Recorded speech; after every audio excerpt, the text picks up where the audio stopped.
Now, the ruh is its own kind of intellect.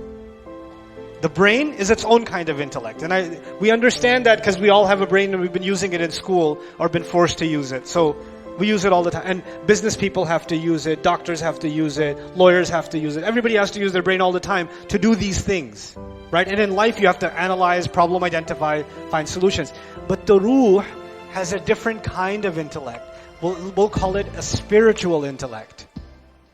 The Quran describes the ruh's intellect as the heart. The term in the Quran for the spiritual intellect is what? The heart. So when people don't use their spiritual intellect, Allah says, لَهُمْ قُلُوبٌ لَا يَفْقَهُونَ بِهَا. They have hearts they don't understand with them. Listen to this. They have hearts they don't understand with them. And someone who doesn't understand the difference between alam al-amr and alam al-khalq comes to me and says, Ustad, how come it says the heart thinks? The heart doesn't think, the brain thinks. The Quran is wrong about that, biologically speaking. Yes, Sylvester, you are right about that.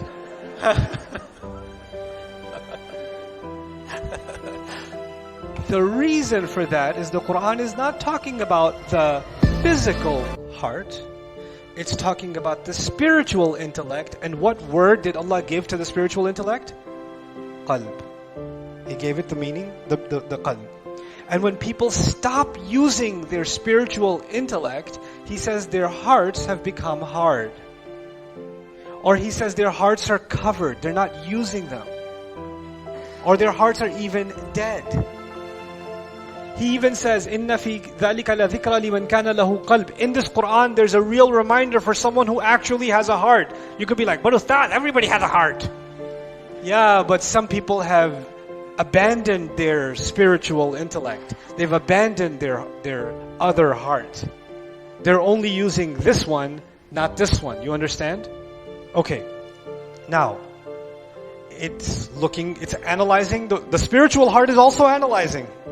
But it's not analyzing for food, and it's not analyzing for shelter or clothing or more money. It's not analyzing for that. It's analyzing to fill some other kind of void. Because the physical body gets hungry, the physical body gets thirsty, the physical body has physical, sexual urges, the physical body wants to preserve itself, safety.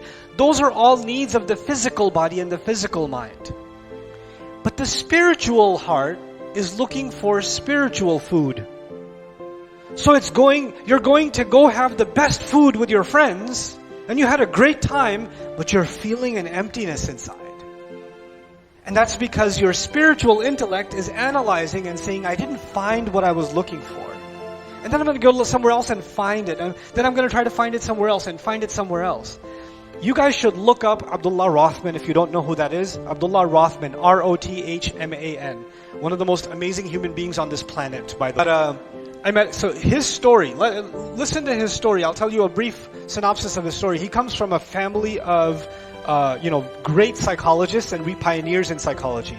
And he became interested in the question of what is the soul. He just became interested in that question. What is it? And he's a white guy. And he doesn't come from a religious background at all.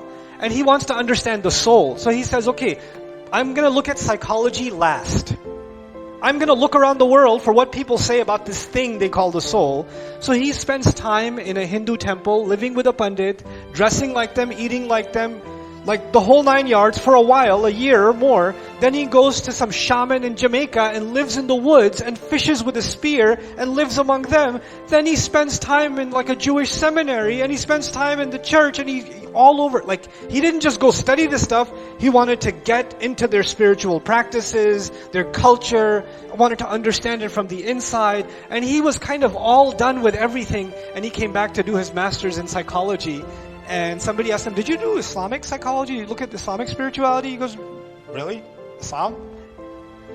And he started looking into it, and he says, this is it. And he took Shahada. And he's head of the Islamic psychology program at Cambridge Islamic College. He studied under a sheikh in Sudan. He got married in Sudan. And mashallah, studied Arabic, studied psychology in depth. And just because of the analysis of the ruh, of wahy.